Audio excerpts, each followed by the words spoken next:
Halo teman-teman, film yang saya bawakan kali ini diambil dari kisah legenda tentang seorang penunggang kuda yang hobinya bacokin kepala orang. Tapi dia bukan penunggang kuda biasa guys, karena orang yang suka bacokin orang ini tidak mempunyai kepala alias setan dari alam lain. Nah, seperti apa cerita filmnya? Langsung saja kalian simak alur cerita berikut ini. Diperlihatkan seseorang pergi menaiki kereta kuda yang dikemudikan oleh pengawal pribadinya. Mereka melewati ladang jagung dengan suasana gelap, sunyi, sepi layaknya kuburan. Di tengah perjalanan, orang itu menengok ke arah ladang dan melihat orang-orang sawah tampak begitu menyeramkan dengan sebuah labu yang ada di kepalanya. Tapi tak lama kemudian terdengar suara hentakan langkah kaki kuda dari arah lain mendekat. Lalu saat dia menengok dari jendela kereta, kepala pengawalnya ternyata sudah tidak ada. Dia melompat dari kereta lalu berlari menuju ke tengah ladang. Tapi dia tetap tewas karena keberadaannya segera ditemukan.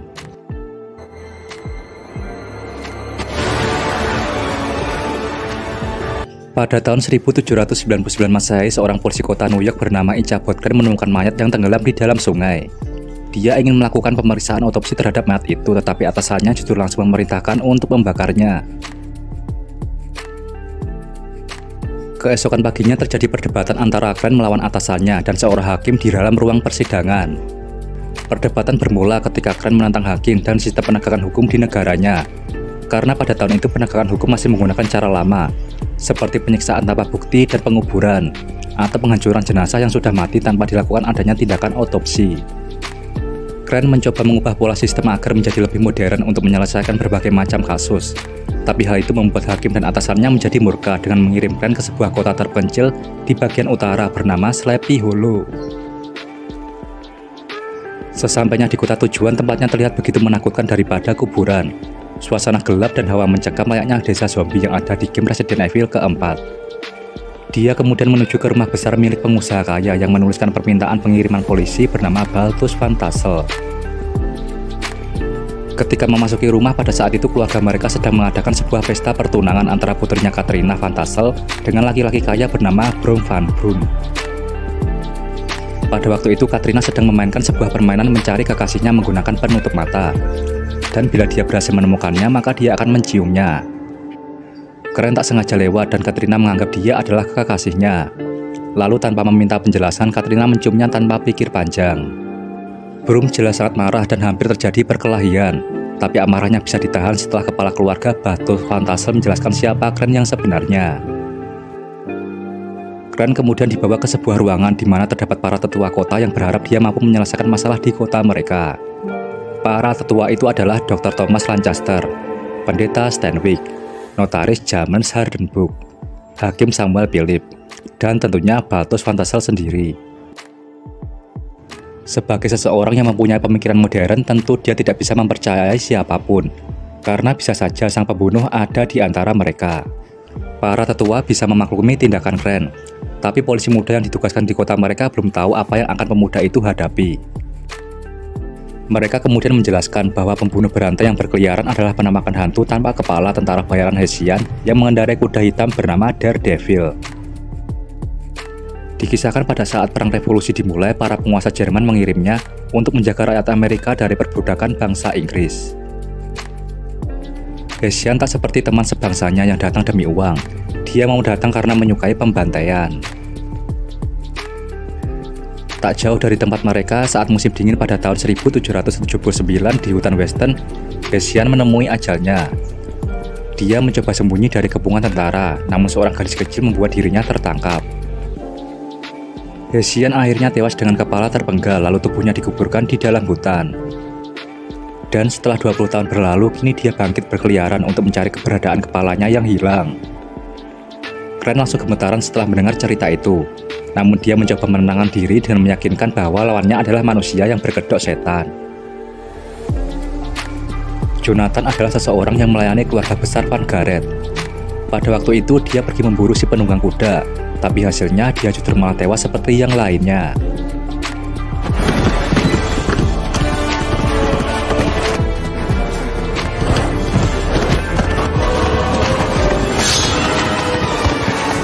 Keesokan paginya berita pembunuhan tersebar.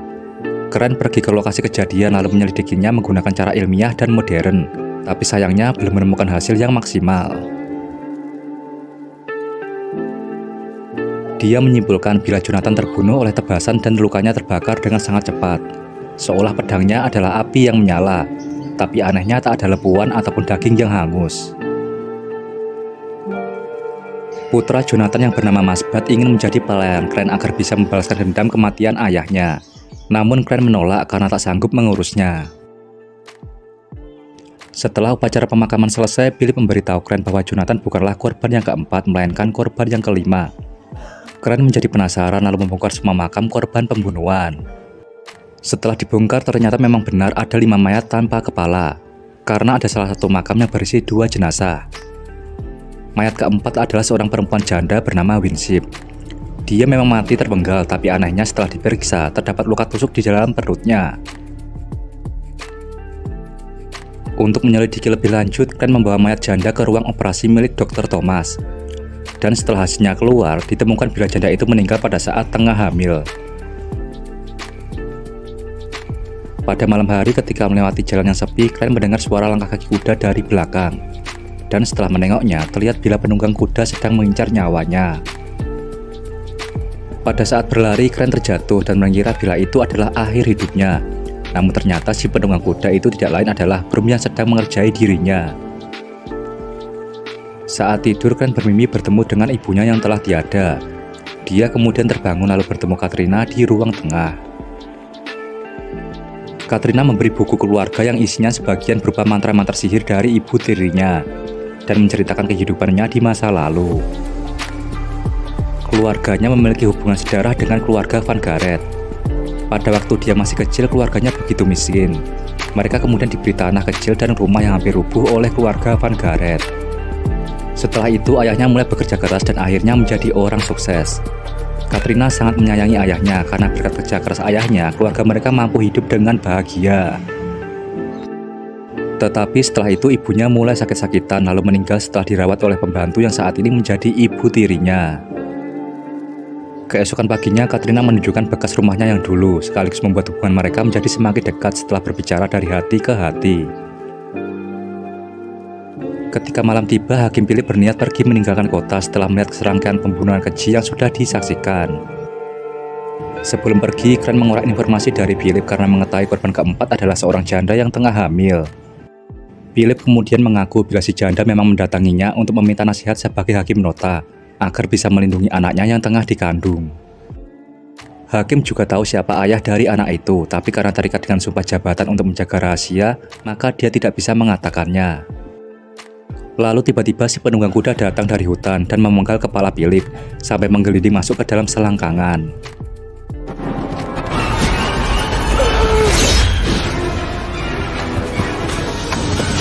Penunggang kuda lalu menuju ke arah Crane sambil menghunuskan pedangnya. Crane mengira bila dia akan menjadi korban berikutnya, tapi ternyata dia hanya ingin mengambil kepala dari orang yang dia penggal. Dia lalu pingsan setelah ketakutan dan keesokan harinya Crane mengalami trauma mendalam. Awalnya Crane adalah orang yang mempunyai pikiran modern dan menyelesaikan segala sesuatu secara ilmiah menggunakan ilmu pengetahuan. Namun setelah melihat si penunggang kuda benar-benar ada, dia meyakini bila ilmu pengetahuan tidak bisa menyelesaikannya. Setelah rasa takut berhasil diatasi, Crane berniat masuk ke dalam hutan untuk menyelidiki kasus lebih lanjut. Tetapi di antara para pria dewasa yang hadir hanya Masbat saja yang berani ikut serta. Di dalam hutan, suasana terasa begitu sepi senyap, bahkan suara serangga ataupun burung tidak terdengar sama sekali. Mereka berdua berniat mendatangi tempat tubuh si penunggang kuda dikuburkan, tapi sayangnya mereka tidak mengetahui di mana tempatnya. Rumor mengatakan ada sebuah tempat di mana ada seorang penyihir hutan tinggal di dalamnya. Maka mereka memutuskan pergi ke tempat penyihir untuk meminta bantuan. Ketika sampai, rumahnya terlihat seperti gua dan begitu menyeramkan. Si penyihir lalu memasangkan rantai pada dirinya sendiri agar tidak melukai kliennya. Setelah rantai dipasang, dia memanggil arwah dari orang yang sudah mati. Dan arwah itu mengatakan agar Crane mengikuti arah jalan setapak menuju matahari terbenam, hingga dia sampai di pohon orang mati. Karena di tempat itu, tubuh si penunggang kuda dikuburkan. Saat dalam perjalanan mencari pohonnya, Crane melihat seseorang yang menaiki kuda. Dan ketika mendekatinya, ternyata sosok itu adalah Katrina, yang berniat menemani mereka berdua. Akhirnya setelah lama menelusuri mereka menemukan pohonnya. Kren kemudian mendekatinya dan melihat tetes darah keluar dari batang pohon. Dia lalu memotong batang itu dan setelah batangnya hancur, kepala dari orang-orang yang dibunuh keluar dari pohon itu.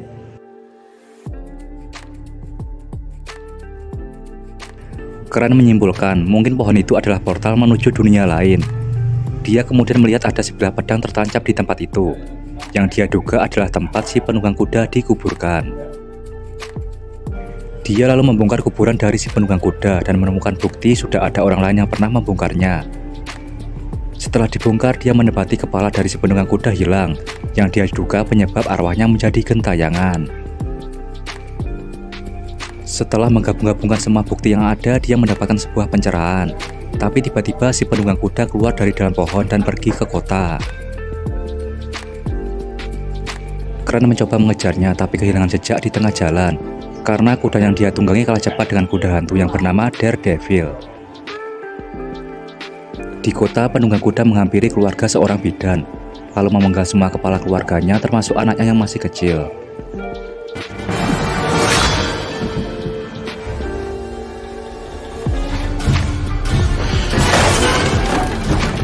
Mendengar ada suara teriakan, Brom segera datang ke lokasi. Dengan menggunakan segala upaya, dia mencoba membunuh penunggang kuda itu.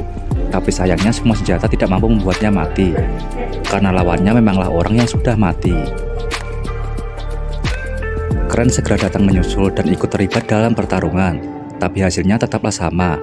Si penunggang kuda tetap tidak bisa mati dan justru malah memotong tubuh Brom menjadi dua bagian. Kren kembali pingsan setelah melihat seseorang tewas di hadapannya lagi. Dia kemudian diobati oleh Katrina menggunakan ramuan penyembuh dengan bahan-bahan aneh seperti seorang penyihir. Kren memberitahu bahwa dia sudah menemukan sebuah petunjuk. Si penunggang kuda ternyata tidak membunuh korbannya secara acak, melainkan dikendalikan oleh orang yang mencuri kepalanya. Dan tentu saja, orang yang mengendalikan bukanlah hantu, melainkan seorang manusia biasa. Setelah diobati, Kren kembali tertidur dan kembali mengalami mimpi buruk tentang masa lalunya. Dia terbangun lalu menceritakan kepada Katrina bahwa pada waktu masih kecil, ibunya dibunuh oleh ayahnya sendiri yang merupakan seorang hakim. Pembunuhan itu dilakukan untuk menyelamatkan jiwa ibunya karena ibunya merupakan seorang anak yang berasal dari alam. Dan yang membuat Kren kesal, pembunuhan itu dilakukan atas perintah pemuka agama yang bersembunyi di balik topeng kebenaran. Setelah kejadian itu, hubungan mereka berdua menjadi semakin dekat karena rasa cinta yang tumbuh menjadi semakin kuat. Keesokan paginya, Kren dirawat oleh Lady Van Tassel, ibu tiri dari Katrina, dengan alasan bahwa pembantu mereka yang bernama Sarah pergi dari kota karena ketakutan. Setelah merasa lebih baik, Kren dan Mas Pat mengunjungi kediaman notaris Hardenburg, lalu menemukan sebuah petunjuk bahwa korban pertama yaitu Peter Van Garret diam-diam menikahi janda Winship. Sebelum dirinya meninggal, dia menuliskan sebuah surat wasiat untuk diberikan hartanya kepada si janda dan anaknya yang belum lahir. Kren lalu menyimpulkan bahwa semua korban kecuali Brom adalah penerima manfaat atau sanksi dari surat wasiat. Dan pengendali si penunggang kuda adalah orang yang seharusnya mewarisi harta warisan, yaitu Balthus Van Tassel, atau kerabat dari Van Garret. Ketika pulang ke rumah, dia menemukan Katrina diam-diam masuk ke dalam kamarnya, sambil mengatakan bila ayahnya ingin mengirim Kren kembali ke kota New York, setelah Kren menuduhnya sebagai dalang di balik insiden penunggang kuda. Setelah mengatakan itu, Katrina pergi meninggalkan kamar. Mereka berdua lalu melihat ada laba-laba masuk ke dalam lorong kasur. Mas Bat mencoba menyingkirkannya, tapi dia melihat ada sesuatu di dalam lorong kasur. Kasur kemudian dipindahkan, lalu mereka menemukan ada gambar lambang mata iblis, yang berarti seseorang telah mengirimkan mantra sihir kepada Kren. Saat malam tiba, mereka mendengar suara langkah kaki seseorang pergi meninggalkan rumah. Setelah mengikutinya, Kren melihat Lady Van Tassel sedang bercocok tanam di dalam hutan dengan seorang pendeta. Ketika melakukan cocok tanam, Lady menyayat tangannya sendiri tanpa sebab yang jelas. Lalu Kren segera pergi meninggalkan mereka berdua. Begitu kembali ke rumah, Kren menemukan bila bukti yang akan digunakan sebagai tuduhan kepada Van Tassel hilang dicuri. Namun dia tahu siapa orang yang melakukannya. Dan tebakannya memanglah tepat. Katrina mencuri semua barang bukti demi melindungi ayahnya, karena dia yakin bila ayahnya bukanlah dalang dibalik insiden penunggang kuda. Dia juga menyuruh Grant untuk kembali ke kota New York, tapi Grant menolak dan memilih untuk menyelesaikan semua masalah. Lalu semenjak saat itu hubungan mereka mulai merenggang. Lady Van Tassel mengetahui bila Grant melihat apa yang dia lakukan di dalam hutan, lalu menyuruhnya agar tetap tutup mulut. Balthus kemudian datang membawa kabar bahwa Notaris Hardenburg tewas gantung diri. Lalu pendeta Steinbeck mengadakan pertemuan di dalam gereja, karena saat ini kota mengalami situasi yang sangat mencekam. Balthus melihat tangan istrinya terluka, tapi Lady mengatakan dia tahu di mana harus mencari obatnya. Saat pertemuan hampir dimulai, Balthus menjemput Lady yang saat itu tengah memetik tanaman obat. Namun dari belakang si penunggang kuda muncul sambil menghunuskan pedang. Balthus lari terbirit-birit ke arah gereja sambil mengatakan Lady telah menjadi korban dari si penunggang kuda. Lalu tak lama kemudian penunggang itu muncul dan membuat kepanikan para warga. Saat kepanikan melanda, terjadi pertengkaran di antara para tetua yang mencoba mengakui dosa-dosa mereka. Mereka berpikir bila penunggang kuda itu ada karena untuk menghukum apa yang telah mereka lakukan. Tapi ada yang tidak setuju dengan pendapat itu dan akhirnya terjadi aksi saling bunuh. Pada saat itu Katrina mencoba menggambar sebuah diagram, sedangkan si penunggang kuda tidak bisa masuk membunuh targetnya karena berada di dalam gereja. Karena tidak bisa masuk ke dalam, penunggang melemparkan kayu pagar layaknya tombak hingga menembus tubuh Balthus Van Tassel, lalu menyeretnya keluar. Setelah itu penunggang memenggal kepala Balthus. Katrina yang menyaksikan kejadian itu dari dalam gereja pingsan melihat orang yang dia sayangi meninggal. Pada saat pingsan, Grant melihat kapur jatuh dari tangan Katrina dan melihat diagram yang Katrina gambar sama dengan yang ada di dalam tempat tidurnya. Dia menjadi sangat yakin bila Katrina lah si pengendali dari penunggang kuda, sekaligus merasa sakit hati karena tak mengira bila orang yang selama ini dia cintai begitu tega mengirimkan mantra mematikan. Grant kemudian memutuskan untuk kembali ke kota New York, sedangkan Katrina menangisi kepergiannya. Dalam perjalanan, Grant merenung sambil berpikir. Lalu dia teringat kembali dengan buku pemberian Katrina. Ketika dia membuka bukunya, di situ terlihat ada berbagai macam mantra sihir, dan salah satunya mirip seperti yang Katrina gambar, dengan keterangan bahwa diagram itu merupakan sebuah mantra untuk melindungi orang yang dia cintai dari serangan arwah jahat. Begitu tahu kebenarannya, dia segera kembali ke kota untuk melanjutkan penyelidikan terhadap mayat Lady Van Tassel yang sejak dulu gerak-geriknya mencurigakan. Setelah melakukan otopsi, ternyata mayat itu bukanlah Lady Van Tassel, melainkan tubuh orang lain yang dianggap sebagai Lady Van Tassel. Akhirnya misteri teka-teki dari pengendali si penunggang kuda terpecahkan. Dia kemudian pergi untuk menemui Katrina. Ketika hendak menemui Katrina, ternyata dia sudah terlambat karena orang yang dicari sudah tidak ada, tetapi dia tahu kemana harus mencarinya. Sebenarnya saat menangisi kepergian Grant, Lady Van Tassel menculik Katrina, lalu membawanya ke rumah kincir angin. Lady kemudian merapalkan mantra untuk memanggil penunggang kuda agar membunuh Katrina. Katrina tak menyangka bila ibu tirinya masih hidup, dan disinilah semua kejahatannya akan terungkap. Sebenarnya Balthus hanya lari ketakutan ketika melihat si penunggang kuda muncul di belakangnya, lalu menyimpulkan bila dirinya telah dibunuh. Sedangkan mayat yang diklaim sebagai dirinya merupakan tipuan belaka, karena mayat itu sudah ditemukan tanpa kepala dan tidak dapat dikenali identitasnya. Jadi sebenarnya tubuh yang terpenggal adalah pembantu mereka, Sarah, yang dibuat seolah menghilang karena pergi meninggalkan kota. Sebenarnya identitas Lady Van Tassel berasal dari keluarga Archer. Pada waktu masih kecil, dia tinggal di sebuah gubuk kecil bersama keluarganya. Lalu tuan tanah mereka, yaitu Van Garrett, mengusir mereka ketika ayah mereka meninggal dunia. Sedangkan orang-orang di kota tidak ada yang mau menerima mereka karena ibu mereka dikenal sebagai penyihir. Akhirnya keluarga mereka terpaksa hidup di dalam hutan Weston. Dan setelah 1 tahun berlalu, ibu mereka juga ikut meninggal dunia. Lalu kemudian tinggallah dia dan saudaranya yang hidup berdua di dalam hutan. Pada saat mengumpulkan kayu bakar, mereka melihat orang Hesian tewas di hadapan mereka. Dia kemudian bersumpah mau mengabdikan diri kepada setan, asalkan orang Hesian itu mau membalaskan dendamnya terhadap keluarga Van Gareth, yaitu tuan tanah yang sudah membuat keluarga mereka kelaparan. Dia juga sangat benci dengan keluarga Van Tassel, karena dianggap telah merebut rumah kecil milik mereka, yaitu gubuk yang hampir rubuh yang diberikan keluarga Van Gareth kepada keluarga Van Tassel, sebelum Balthus Van Tassel menjadi pengusaha kaya. Dia kemudian berinisiatif masuk ke dalam keluarga Van Tassel sebagai pembantu yang merawat Ibu Katrina ketika sakit, tetapi diam-diam dia membuat Ibu Katrina meninggal dunia. Lalu muncullah si janda yang menjadi penghalang harta warisan, karena Van Gareth menikahinya secara diam-diam dan membuat harta warisan jatuh ke tangan si janda dan putranya. Si pelayan keluarga Van Gareth yaitu Jonathan Masbat mulai mengendus bau kecurigaan. Jadi dia juga membunuhnya agar tidak menghalangi rencananya. Seorang bidan ternyata tahu rahasia si janda dan memberitahu suaminya setelah tahu rahasia besar itu. Agar tidak membocorkan rahasia, dia mengirimkan penunggang kuda untuk membantai semua keluarganya.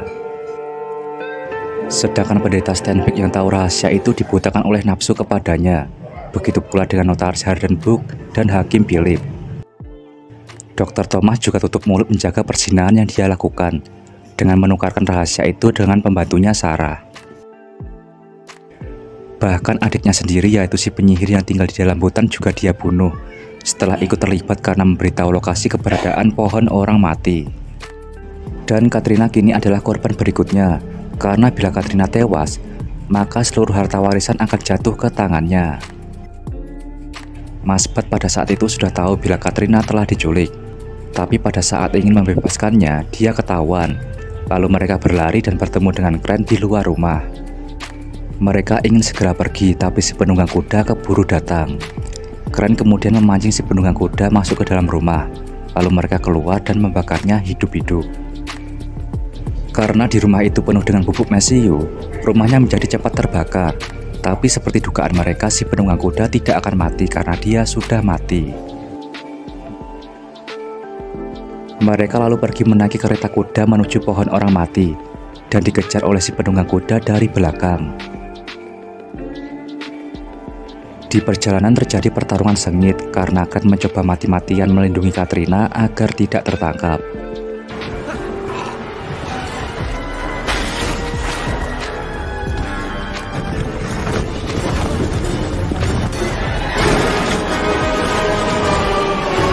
Mereka pada akhirnya berhasil lolos dan sampai di pohon orang mati.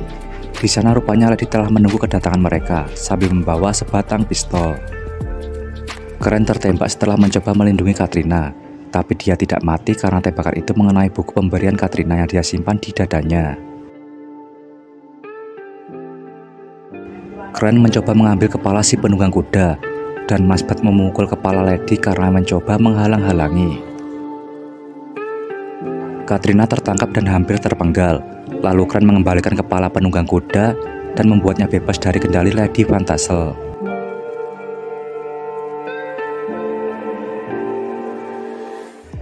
Setelah kepalanya kembali, penunggang itu membawa orang yang mengendalikan dirinya ke dalam neraka.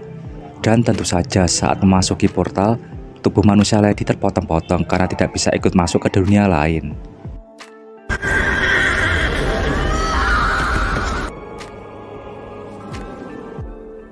Ketika semua masalah terselesaikan, Kren kembali ke New York dengan Katrina sebagai istrinya dan Masbat sebagai pembantunya. Dan pada waktu itu era baru telah dimulai. Sistem pemerintahan dan penegakan hukum menggunakan cara yang lebih modern, karena pada waktu itu Inggris telah bersekutu dengan Amerika. Seperti itulah alur cerita filmnya. Kalau untuk komentar, menurut gue sih filmnya cukup bagus, karena banyak adegan yang masuk akal dalam segi tindakan masing-masing karakter. Karena setiap film horor kadang memiliki adegan yang tidak sesuai hanya untuk membuat penontonnya tegang. Baiklah semua, saya undur diri lalu bantu channel ini dengan subscribe dan sampai jumpa.